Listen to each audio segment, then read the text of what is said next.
अस्सलाम वालेकुम चैंपियंस, आप लोग अच्छे हो समाज। आज मैं आप सबके साथ डिस्कस करूंगा 12th क्लास के प्रैक्टिकल्स की गाइड, मतलब किस तरह से प्रैक्टिकल्स को लेकर चलना है, किस तरह मार्क्स आते हैं।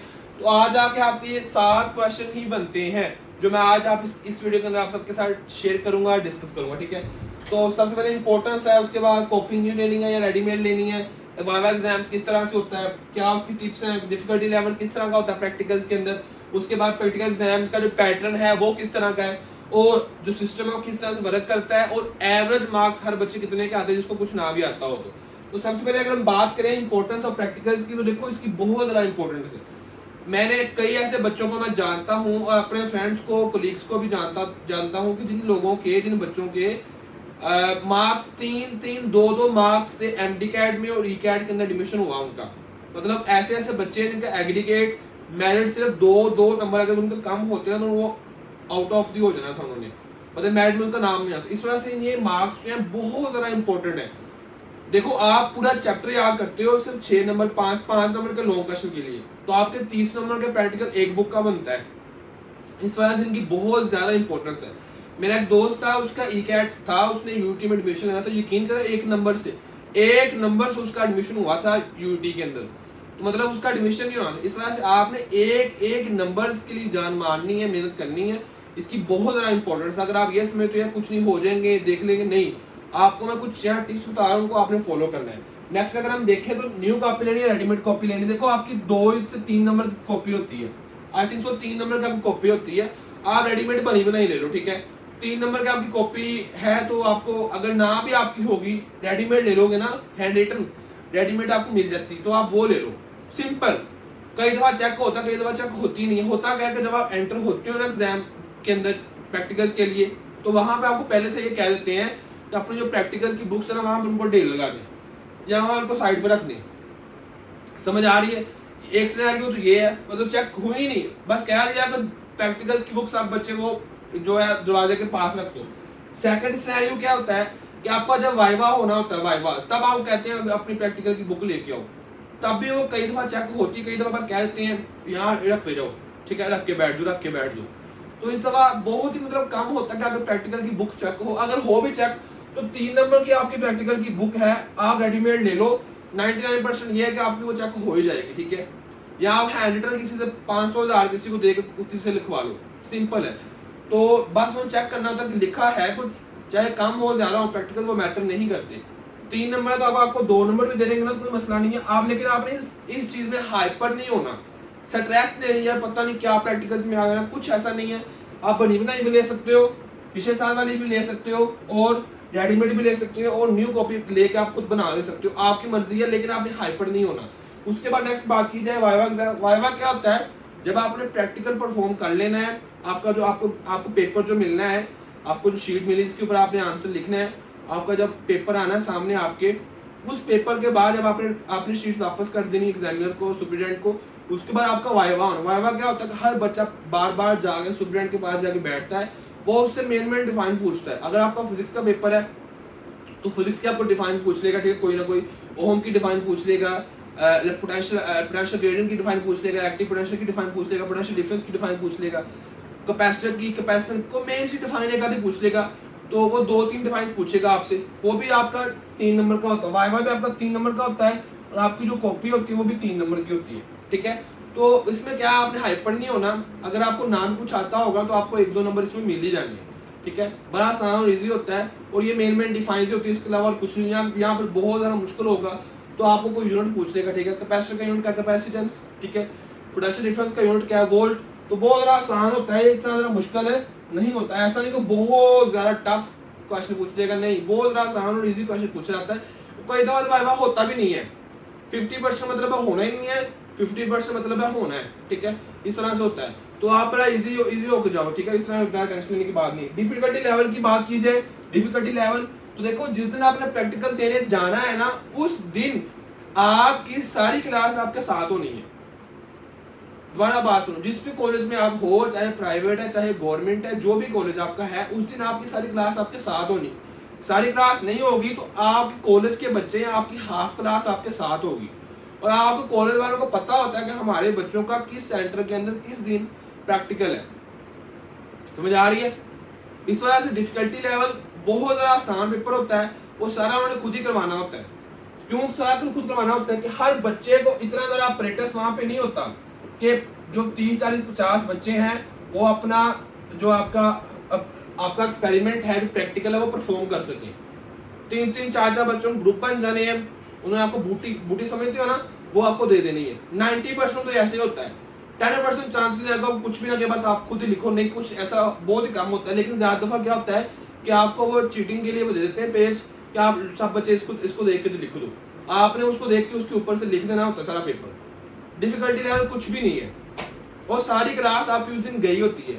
और अगर आपको गवर्नमेंट कॉलेज है फिर भी, अगर आपको प्राइवेट कॉलेज है फिर भी, आप प्राइवेट कॉलेजेस जो होते हैं वो करते हैं, उनको पता होता है कि हमारे बच्चों का कहाँ प्रैक्टिकल है, वो पहले वहाँ पहुंचे होते हैं और वहाँ पहुंच के वो टीचर्स के साथ बातचीत सारी ओपन कर लेते होते हैं कि हमारे बच्चों का प्रैक्टिकल है, इस तरह से हमने आना है, उस तरह बच्चों ने प्रैक्टिकल देना है। तो वहाँ में इस तरह की सेटलमेंट हुई होती है। फिर भी आप थोड़ी बहुत अपनी तैयारी करके जाना, और जो है वो इतना ज़्यादा टफ काम नहीं है, ठीक है, बहुत ज़्यादा आसान और इजी टास्क होता है, आप लोग इजीली जो है उसको कर सकते हो, ठीक है जी। तो सिस्टम कैसे, सिस्टम मैंने आपको बता दिया है। देखो, अगर आपकी अप्रोच है, अगर आप लोग इस काबिल हो, अप्रोच आपकी है, तो जहां पर भी आपके प्रैक्टिकल्स हैं 90% ऐसे ही होता है, 90% ऐसे होता है कि प्रैक्टिकल जो होते हैं वो आपके कॉलेज के टीचर को जाएगा, वहां पे आपको प्रैक्टिकल सारे करवा देगा। क्योंकि ना तो जिस जगह प्रैक्टिकल हो रहा वहां पे इतना अपरेटस है कि बच्चे इजीली परफॉर्म कर सकें प्रैक्टिकल्स को, ना वहाँ पे इतना हमला है, ना वहाँ पे इतना ज़्यादा सामान है, इस वजह से वहाँ नकल लगनी होती है, चीटिंग ही होनी होती है। तो आप वहाँ आपका जो भी टीचर है वो वहाँ पहुँचे होते हैं पहले, या आपके कॉलेज ने वहाँ टीचर को कुछ आया होता है कि आप जाओ जाकर उनसे बात कर लो, उनसे पहले बात हुई होती है। क्योंकि 10 15 20 दिन के अंदर आपके प्रैक्टिकल बुक खत्म होने होते हैं, उन्हें पता होता है कि हमारे बच्चों का कहाँ प्रैक्टिकल्स हैं, ठीक है। अगर गवर्नमेंट है तो वहाँ पे भी ऐसे ही है, बहुत ही कम चांसेस होते हैं कि आप वो इस तरह चीटिंग करने ना दें। लेकिन चीटिंग करने नहीं देंगे तो वहाँ पे प्रैक्टिस पूरा होना चाहिए, सामान पूरा होना चाहिए, फ्लास्क जो है वो पूरी होनी चाहिए, बर्निंग फ्लास्क पूरी होनी चाहिए, ग्लासेस पूरे होने चाहिए वहाँ पे। लेकिन ऐसा कुछ नहीं होता, इस वजह से वहाँ पे उनकी मजबूरी होती है कि ये सारा कुछ करवाएं। अगर आपकी अप्रोच है तो आप जो उस कॉलेज का जहाँ आपके प्रैक्टिकल्स हो रहे हैं वहाँ के आप प्रिंसिपल से बात करके आप अपना काम करवा सकते हो। देखो, बहुत ज़्यादा बच्चे ऐसे करते हैं, बहुत ज़्यादा बच्चे ऐसे करते हैं, यकीन करें आप भी करवा सकते हो। सिस्टम काम, जब सिस्टम इस तरह से काम करते हो, हमें भी उस तरह करना चाहिए। वैसे भी आपके 30 नंबर है ना, बात सुनो, 30 नंबर है तो आपके सबके 20 के ऊपर आने ही आने हैं।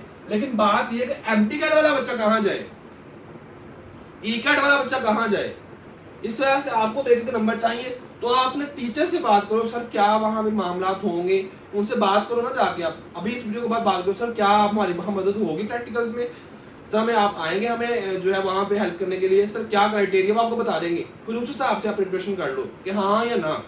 मेरा काम है सिर्फ आपको बताना, मैं आपको अर्ज नहीं कर रहा कि आप ये चीटिंग वीटिंग करो, नहीं, मेरा काम है सिर्फ आपको बताना कि सिस्टम किस तरह से काम करता है।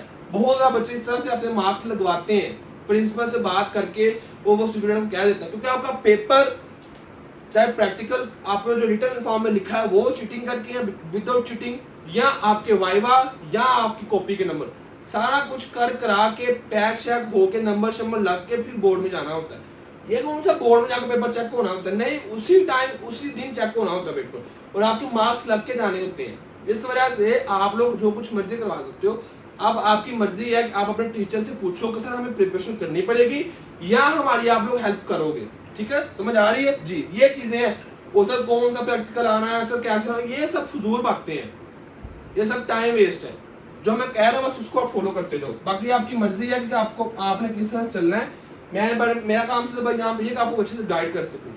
जहाँ तक एवरेज मार्क्स की बात है, देखो एवरेज आपके 20 से ऊपर आने 20 से ऊपर आपके आने ही है, ठीक है, सबके 20 से ऊपर आए जाने हैं। 22 23 28 27 25 21 23 21 23 25 25 26 28 28 इस तरह सबके आने। 30 किसी के कम होंगे, किसी बहुत बच्चे कम होंगे, 30/30 हो, वो उन बच्चों को जिनकी सिफारिश आई होगी, जिन्होंने खाना वगैरह अरेंज किया होगा, या जिनकी उस कॉलेज के प्रिंसिपल ने बात की होगी, या जिनको पैसे वगैरह दिए होंगे, उनके 30/30 होंगे। बाकी सबके जो 20 22 23 होने मेरे खुद के आई थिंक सो कुछ 24 है, एक में है और एक में 26 है।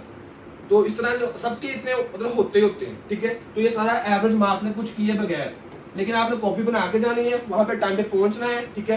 तो सारा प्रोसेस है। प्रैक्टिकल एग्जाम का पैटर्न क्या है, फिजिक्स का किस तरह से आना है, केमिस्ट्री किस तरह से आना है, बायो किस तरह से आना है, कंप्यूटर ऑपरेटिंग इस तरह से है, ये सारी चीजें आप सबको लियो, आप सबको मैं दे देता हूँ फ्री में। प्रैक्टिकल का पैटर्न समझने के लिए मैंने आपको फर्स्ट कमेंट के अंदर आप सबको प्रैक्टिकल्स के जो पास पेपर है वो दिया हुआ है कि आप उसको चेक कर लो, उसी पैटर्न के अकॉर्डिंग लगभग आपका पेपर आएगा, ठीक है। आप उसको चेक कर लो एक दफा, आपको समझ आ जाएगी, ठीक है। तो फर्स्ट कमेंट के अंदर मैंने ड्राइव का लिंक दिया, उसको ओपन कर लो, तो वहां से आप सारे पेपर देख सकते हो किस किस तरह का पेपर हमें पेपर में आना है, ठीक है। उसके बाद जिन बच्चों ने अभी तक सब्सक्राइब नहीं किया, मस्त सब्सक्राइब कीजिएगा, इंशाल्लाह आप सबकी हेल्प होती रहेगी। कैरियर काउंसलिंग, उसके अलावा जो है वो आपके प्रैक्टिकल्स, उसके अलावा आपके जो है वो इंप्रूवमेंट एग्जाम, तो बहुत ज़्यादा चीज़ें आगे आने वाली वो आ रही हैं, वो सब वीडियोस भी आप सब देख सकते हो।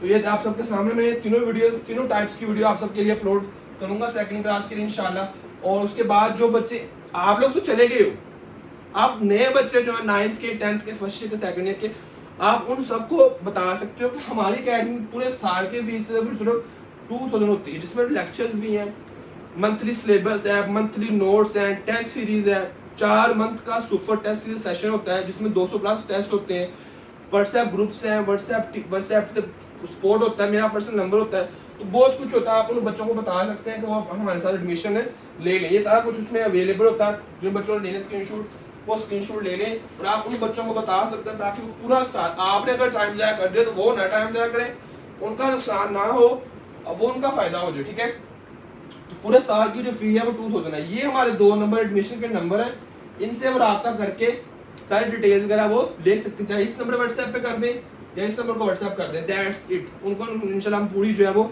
डिटेल्स दे देंगे। आप सबने बताना है कैसी लगी वीडियो, सब बच्चों ने कमेंट करके बताना है, इंशाल्लाह आप सबकी नई वीडियोस आती रहेंगी। मुझे इंतजार होगा, आप सब कमेंट करें आप कैसी लगी वीडियो, ठीक है जी। दुआ में याद रखिएगा आपकी उसामा। अल्लाह हाफिज़।